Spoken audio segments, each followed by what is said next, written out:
Eh oui, la fine fleur, bonjour. Alain Sochoumen, bonjour. Comment allez-vous ce matin? Ça va bien chez vous? Ça va. Ce matin, vous avez décidé de nous faire découvrir quelqu'un. Oui, j'ai décidé de vous faire découvrir un monsieur qui fait le métier de la personnalisation. Est-ce que vous le saviez, dans le paysage concurrentiel actuel où le consommateur est bombardé de messages publicitaires, la personnalisation dans l'impression devient un élément crucial pour capter et maintenir l'attention du public cible. On voit de plus en plus dans notre quotidien des tests ou images imprimés sur des supports tels que les gobelets, comme ce qui est ici, comme bonjour le Bénin, voilà, comme nos tasses, les t-shirts ou même des banderoles pour exprimer notre individualité, celui ou celle qui opère donc cette magie, exerce le métier qu'on appelle la personnalisation. Nous sommes donc allés à la rencontre d'un jeune Béninois qui est un passionné. Il s'appelle Pio Oueton, il est le promoteur de la marque Bénédiction. Il nous parle ici de son métier et de ses rêves. Suivons ensemble cet élément.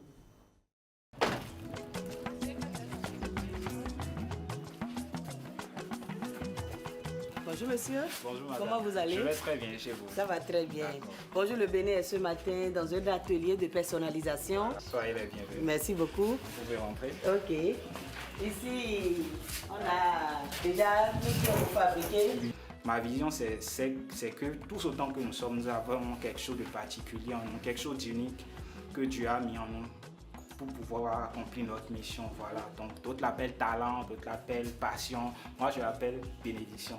Donc ma vision derrière bénédiction, c'est que chaque personne puisse révéler ce qu'il a rendu. Moi, j'ai ma passion pour l'art, la personnalisation.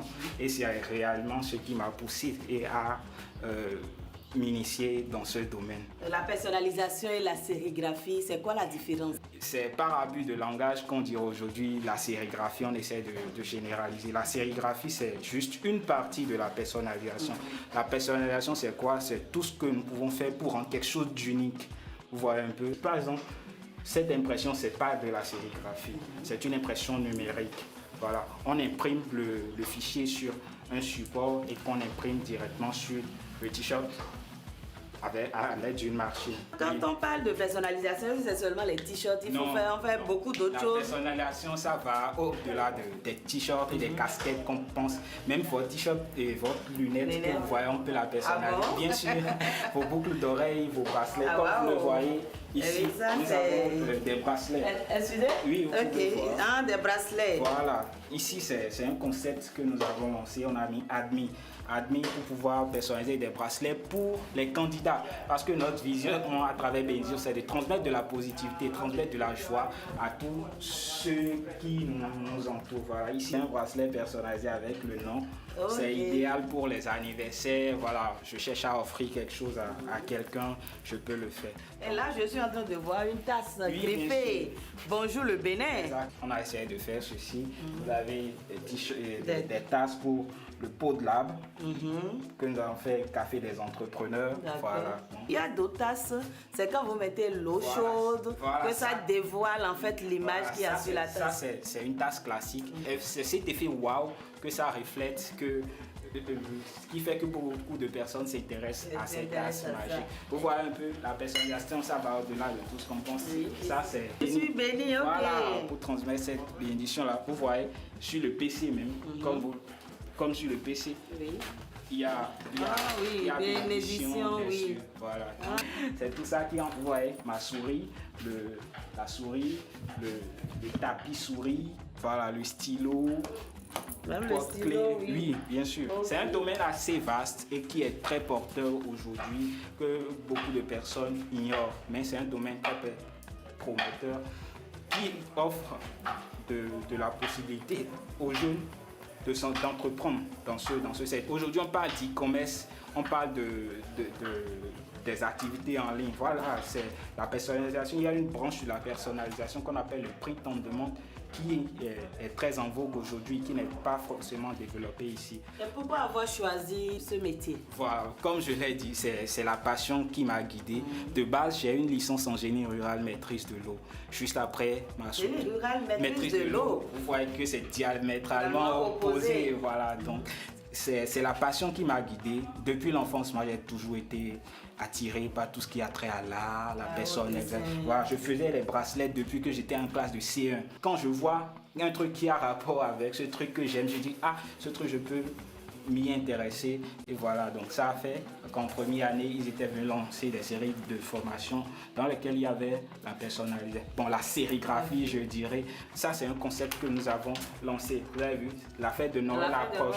Donc, pourquoi ne pas mettre la Noël dans nos conditions d'ici? Donc, au lieu de mettre le Papa Noël sur les t-shirts comme le font tout le monde, on a mis l'Amazon. Vous allez voir l'Amazon. Ah, mais l'Amazon là, elle est spéciale. Voilà, elle est habillée en Noël, voilà, pour pouvoir valoriser ce truc que nous avons ici. Pour ce matin, vous voulez réaliser des t-shirts. Oui, On va voir un peu comment vous procédez. Exactement. On y va? On peut y aller. Bon, ici, on est en quelque sorte dans ce qu'on peut appeler la chambre noire de la personnalisation. C'est ici que la majorité du travail se fait. Voilà. Vous êtes en présence d'une machine, d'une presse. Voilà. C'est ça qui permet de fixer les impressions sur les vêtements, que ce soit les casquettes, les t-shirts. Il y a plusieurs types de machines. Ceci, ça permet d'imprimer sur les t-shirts, mais les supports un peu plats, les tissus. Il y a d'autres machines pour les casquettes, les tasses, voilà un peu. Ici, c'est un format un peu plus grand. Nous allons réaliser un t-shirt ici. Et vous allez voir un peu comment ça se passe. Allez-y. Voilà. Je vous laisse. Oui, bien sûr. Avant d'imprimer sur un t-shirt, on essaie de régler la machine, la température qu'il faut. Chaque type d'impression avait le réglage qu'il lui faut. Ici, nous sommes en présence d'un transfert d'image. Il y a le film qu'on imprime et puis on imprime ça sur le t-shirt après. Donc, nous allons faire un t-shirt pour le Bénin. Comme c'est pas tout ce support ou bien tout ceci qu'on veut mettre sur le t-shirt, on va essayer de découper la partie qui nous intéresse.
C'est pas n'importe quel parent qui va investir des millions dans l'université pour son enfant et pas patient, l'enfant débranche d'un coup comme ça. Donc, je leur dis merci pour la confiance. C'est vrai, ça n'a pas été facile, mais aujourd'hui, je dirais qu'ils sont fiers. Quels sont vos rêves? Mon rêve est grand. Mon rêve est grand, c'est de transmettre à cette jeunesse aujourd'hui qu'on peut vraiment faire quelque chose de bien, de grand, à travers ce qu'on aime, sa passion, son talent. Je suis une bénédiction. Tous les jours, quand on se réveille, rendre grâce et dire je suis une bénédiction. Peu importe les situations, peu importe ce qu'on traverse, dites-vous que vous êtes une bénédiction, vous êtes capable de très grandes choses. Merci beaucoup à vous. Merci beaucoup, madame. Ce fut un plaisir. Le plaisir, il est partagé. Merci.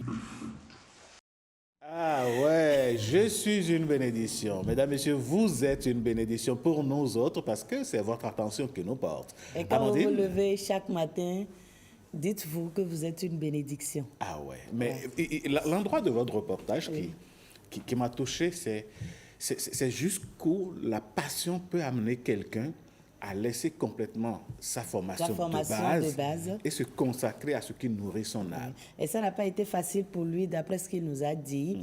Et il n'a pas voulu demander aux parents ou bien informer les parents que c'est le dessin qui est sa passion. Donc, il a fait l'école à l'université, il a choisi sa filière parce qu'il ne voulait pas décevoir les parents. Donc, ça, le message qu'il faut garder également, c'est qu'il faut dire aux parents qu'aujourd'hui, quand vous avez des enfants qui ont des passions, laissez-les vivre leur passion. Parce qu'aujourd'hui, l'école est importante. Mais on vous demande beaucoup plus aujourd'hui, qu'est-ce que vous savez faire? Donc, vous allez à l'école, mais apprenez quelque chose en plus et ça va vous profiter plus tard. Vous allez voir dans l'élément, il y a un jeune, c'est un élève. Il y avait un garçon qui nous a aidé avec le t-shirt. Voilà, quand vous réalisez le t-shirt. C'est un élève, je crois qu'il est en classe de 3e.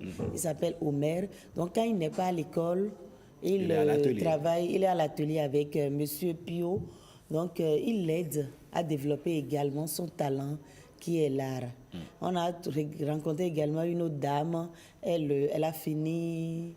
Elle est styliste, elle a fini, mais en plus du stylisme, elle a voulu ajouter la personnalisation pour peaufiner davantage son style et tout.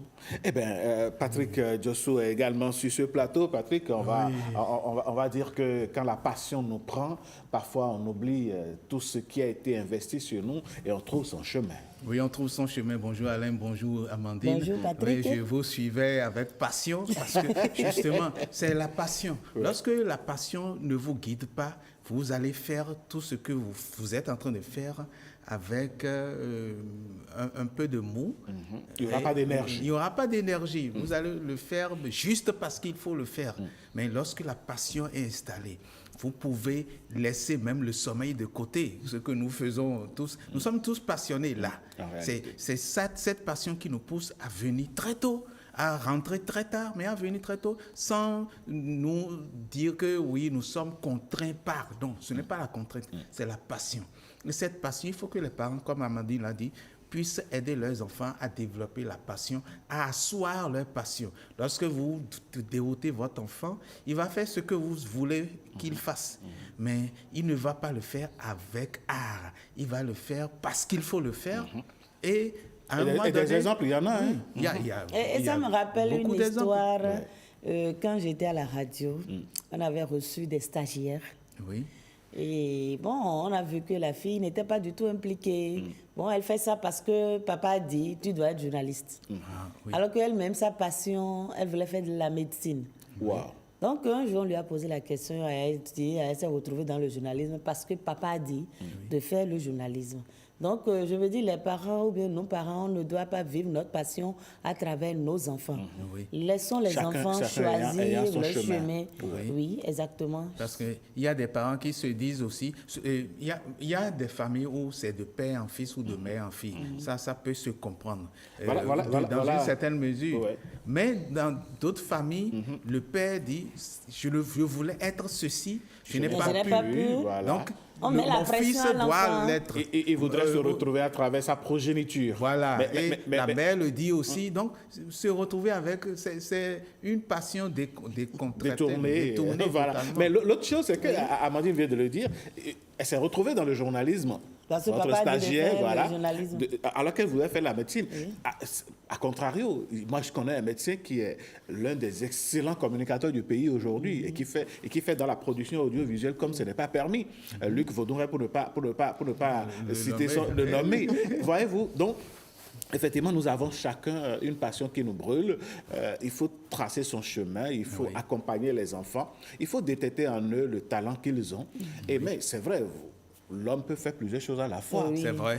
Voilà, le gars, il peut laisser tomber la bistouri, ou bien le bistouri, je ne sais pas, voilà, autant pour moi. Et se tourner vers le micro. Et se retrouver au micro, et puis il quitte le micro, et puis ça y est, il se retrouve encore à l'hôpital. On peut faire plusieurs choses à la fois quand on en a l'énergie, mais il faut encourager comme... Je connais un jeune médecin, et il est en Angleterre présentement, et quand il prend la guitare, il est totalement... il devient fou. Ouais. C'est un soliste, Isaac.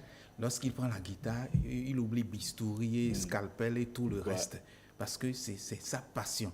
Mais il a voulu faire la médecine parce que on voulait qu'il y ait un médecin dans la famille. Dans la famille. mais il faut dire, quand vous allez par exemple à la FSS, vous allez voir des étudiants très sérieux, mais j'ai assisté plusieurs fois à leur sortie de promotion. Oui. Non mais ils ont des talents, Oui. si c'est pour chanter, pour faire du théâtre. Ah non mais... Donc... ils sont multidisciplinaires. Voilà. Multidisciplinaires. Donc, vous êtes émerveillé quand vous assistez à une sortie de promotion, par exemple, à la FSS. C'est comme chez les militaires aussi. Ah oui, voilà encore une corporation qui regorge quand même de talent. Ben, il faut peut-être alors penser à un mécanisme dans la République qui permet de combiner tous les talents, au moins 2 ou 3, et puis bon, voilà. C'est vrai que dans certaines familles, on voudrait bien avoir une journaliste, un avocat, un médecin. On veut avoir un certain nombre de corporations, de métiers dans la famille pour être représentatif d'un corpus d'excellence. Le journalisme, est-ce que Alain Sochoumé a un autre talent ou bien une autre passion? Je sais que vous êtes artiste également. C'est un bassiste. En tout cas, et c'est un artiste puisqu'il a sorti un clip. Moi, j'aime bien la chanson. C'est vrai. J'ai produit en 2021. J'ai sorti 2 chansons qui sont là. J'ai un projet de sortir 2 chansons. Donc vous voyez, quand ça me plaît, je chante bien. Mais ce n'est pas un talent caché. Ce n'est pas un talent caché. C'est comme notre confrère, notre collègue Franck Kellor, un excellent monteur, mais qui est aussi un artiste. C'est un instrumental justement qui a accompagné. Ce qu'on entendait en faux sonore sur votre élément. Voilà, donc on a quand même de la passion et à en revendre. Mais vous, quelle est votre passion, Amanda? Moi, j'ai tellement de passion. D'abord, ma première passion, c'est le journalisme. Tout à fait. Depuis le bas âge, j'ai voulu être journaliste. Vous y êtes parvenu? Je suis parvenue. Et bon, à part ça, j'aime la coiffure. J'aime tout ce qui est métier de l'esthétique, la coiffure, le maquillage, et consorts. Après ça, j'adore. Donc, je ne serais pas étonné de vous retrouver dans un atelier pendant vos congés en train de vouloir apprendre. Pourquoi pas? À part ça, il y a la cuisine. Ah ouais. Ça, là, on sait. Je vais passer toute ma journée dans la cuisine. Intéressant. Donc, voilà. Ça, c'est bien. Je vois. Mais quand vous êtes à la cuisine, est-ce que vous préparez pour tout le monde? Est-ce qu'un jour vous allez préparer, vous allez amener ici, on va manger Pourquoi pas? On va bien voir ce que ça va donner. Bon, on prend ça comme une promesse, Patrick? Non, j'espère que vous allez donner la popote. Ah, mais non, si c'est vous donner l'argent pour le faire, il n'y a pas de souci. Patrick, est-ce qu'on a des soucis d'argent? Non, aucun souci. Bon, voilà. Et la passion de Patrick, on n'en a pas parlé. C'est l'écriture. L'écriture. Donc, vous êtes dans votre domaine, en fait. Oui, et puis la musique aussi. La musique, le théâtre, tout ce qui est art. Vous savez que je peins aussi. Ah bon? Ça, personne ne le sait, j'ai des tableaux. Si on avait su, vous serez venu sur le plateau avec un exemplaire de ce que vous faites. Cette passion-là, je la réserve pour... dans quelques années, lorsque je vais endosser la touche de la retraite. Lorsqu'on va vous remettre à la disposition de vos parents. Voilà. Sinon, la musique, je la pratique tout le temps. Hier nuit, enfin jusqu'à ce matin, j'étais en pleine musique, en pleine répétition. La musique, je suis dedans. Voilà. La musique, le théâtre. Et Alain Sochoumé, avant de fermer cette rubrique, je tiens quand même à remercier l'équipe de tournage. François Zissou, Patrick Nimanvo. Moi, je l'appelle Saint-Zissou. Saint-Zissou, ok. Donc, Saint-Zissou, Patrick Nimanvo et Abraham Todaï. Oui. Ils ont été franchement très gentils sur le plat et sur le terrain. Et également J'imagine, quand vous voyez Abraham Tondaï, qui est le conducteur du véhicule et qui garde la perche. Franchement, et puis ça donne quelque chose. Donc, ça a été une équipe. Ouais. On a travaillé ensemble et ça a donné ce que vous avez vu. Vous avez oublié le montage. Et le monteur, Isaac. Isaac. Ah ouais, voilà, c'est un musicien. Est-ce que vous savez que Isaac est... Ah oui. Et il a une très belle voix. Ah ouais. Il a une très belle voix. Finalement, on a tous les talents à la SRTB. Eh bien, Patrick... Et on remercie également M. Pio. Oui, Ouetton. Alors, il faut le dire, parce que c'est lui qui a conçu et qui nous a offert les tasses griffées Bonjour le Bénin, personnalisées. Ah voilà, vous avez Alain. Ah mais bien sûr. La fine fleur en route. La fine fleur en route, c'est clair. Moi, il y a Patrick, oui. Voilà, il y a Alain, il y aura tous les chroniqueurs, tous les acteurs de Bonjour le Bénin en leur tasse. Voilà, on n'est pas n'importe qui à la Merci fin. beaucoup à M. Pio, à ses parents qui ont bien voulu le laisser exercer sa passion. Oui. Pour que nous, on ait nos mugs sur le plateau du Bonjour le Bénin. On bénéficie de sa passion et de la compréhension des parents. Voilà. Voilà.